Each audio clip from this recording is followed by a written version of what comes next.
Hi, my name is Kaitlyn, And I'm Sean. and this is How to Young Your Dragon. So this film takes place on an island called Burke. One thing to note is that the name of the island is a homophone to the British word Burke, which refers to a foolish person. This could be a reference to how the Vikings were foolish in their desire to kill dragons. You can distinguish this recurring motif of having certain names that indirectly reference to the Jungian qualities and characteristics about the subject. To start off, the plot of this film revolves around a boy named Hiccup. At first, he is introduced as a skinny-framed boy who always finds himself making mistakes or doing something wrong in the eyes of the other Vikings. Right from the beginning, Hiccup is distinguished as weaker from the others and doesn't display the excess masculine animus that most of the other Vikings exude.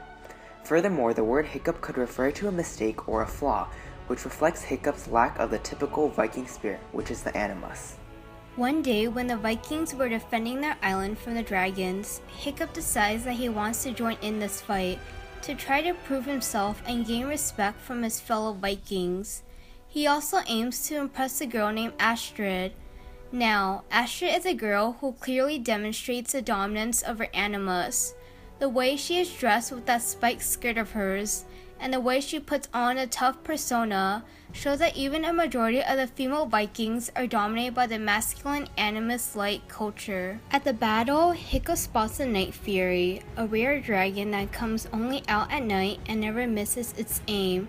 He shoots the dragon, but it turns out to be a disaster enough to make Hiccup's father and the rest of the Vikings ashamed of him.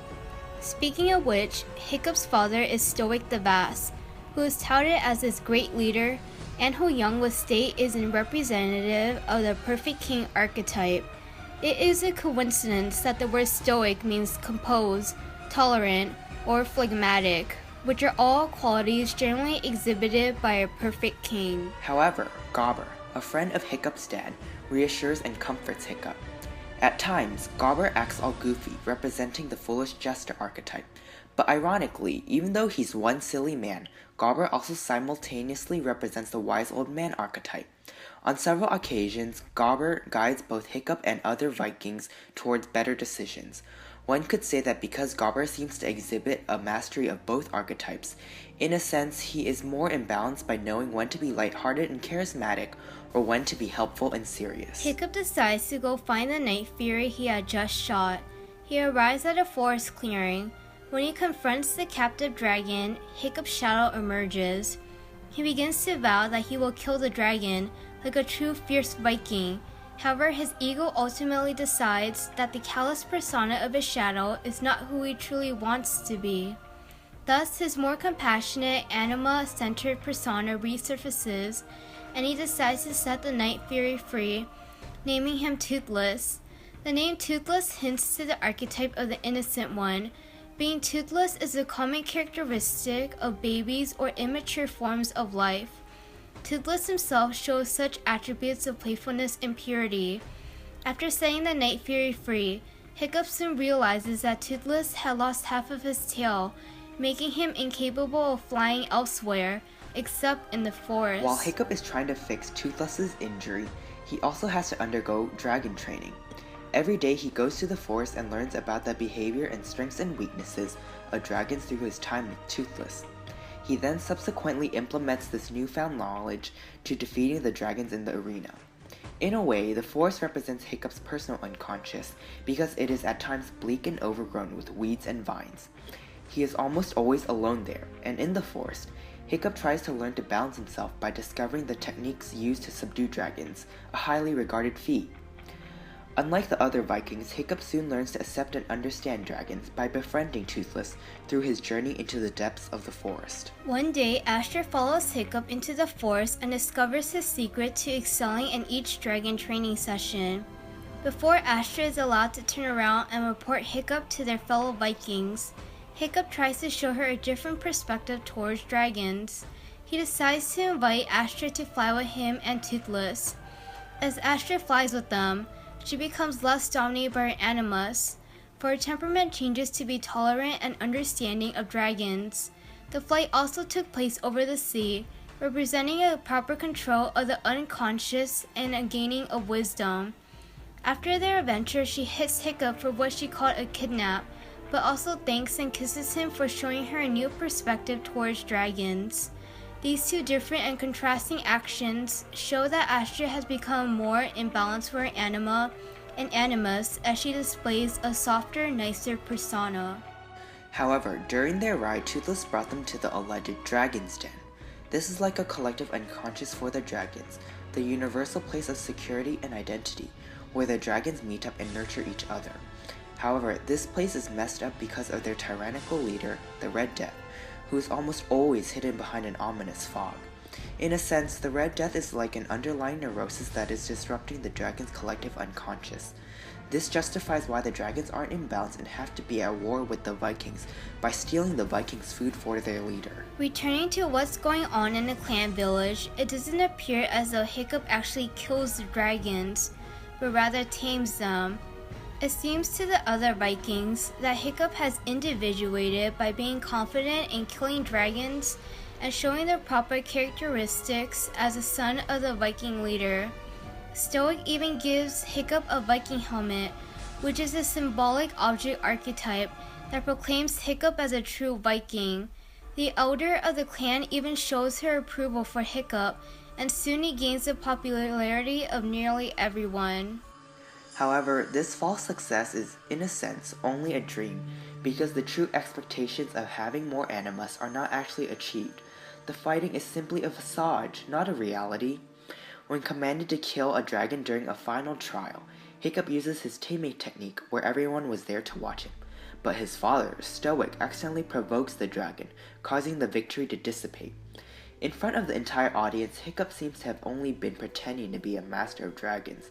The widespread respect he had gained prior almost immediately vanishes, and this dreamlike individuation disappears. Stoic later captures Toothless and learns about the existence of the long-sought Dragon's Den.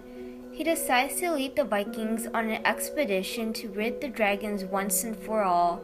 However, he orders Hiccup to stay after being disappointed by Hiccup's false victory and seeming to become a true Viking. Hiccup's misery is like that of a fallen king, who once had the respect of others but now lost everything. Stoic's leader persona is personified when he leads all the Vikings to battle in the Dragon's Den. But the wrath of the Red Death halts the Crusades, showing that fighting with the masculine animus is not always the right answer. Back at the village, Astrid gives Hiccup motivation to be proactive and stop his father from senselessly going into battle. She points out one sign of Hiccup's true individuation.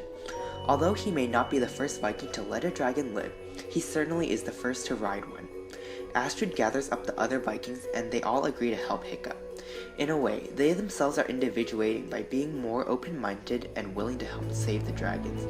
In one scene, Snotlout, the generic bronze who uses his fist before his head, places his hand on a dragon. In the arena, Snotlout and the others learn to become one with the dragons, just as Hiccup had done. Eventually, Hiccup enters the battle scene at the Dragon's Den. Leading his friends to the fight, Hiccup shows leadership and a newfound confidence. By cooperating with the dragons, Hiccup and his peers show the other Vikings how they stand a fighting chance by balancing their masculine animus with the more compassionate anima. Stoic has a moment of revelation and also individuates when he goes back into the water to free Toothless. Although the water represents the unconscious, it also represents Stoic gaining wisdom. In other words, by setting Toothless free, Stoic is going into his unconscious to balance himself and accept the dragons. To truly be one with the perfect king archetype, Stoic also has to have a more understanding animal-like persona to work with the dragons. Hiccup fights the Red Death in the clouds of a storm and later over the raging sea. This could represent Hiccup battling within the dark collective unconscious to help the dragons get rid of their neurosis. Ultimately, Hiccup defeats the Red Death, who falls into the depths of the ocean. This shows that Hiccup has truly individuated, mastering the perfect king archetype by protecting his people, gaining their support, and getting the Vikings to accept the dragons. The Vikings, except Hiccup, were all initially in disharmony from the individual's conscious mind and the dragon world. Thus, this manifested itself as a neurosis of the Vikings' burning desire to fight and kill the dragons. However, it is due to the efforts of Hiccup that allow the Vikings to overcome this neurosis.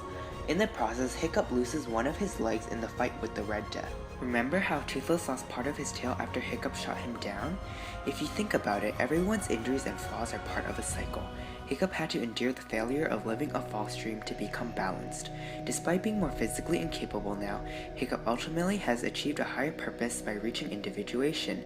His ego has found the proper balance between the compassionate anima that accepts dragons with the masculine animus as a respectable Viking leader. Hiccup has gone from a fallen king to a perfect one, living up to his father's reputation and expectations. Not only does he individuate, but the other Vikings do as well by balancing their own anima and animus, shown here in this scene where the dragons are enjoying themselves and flying freely around the island.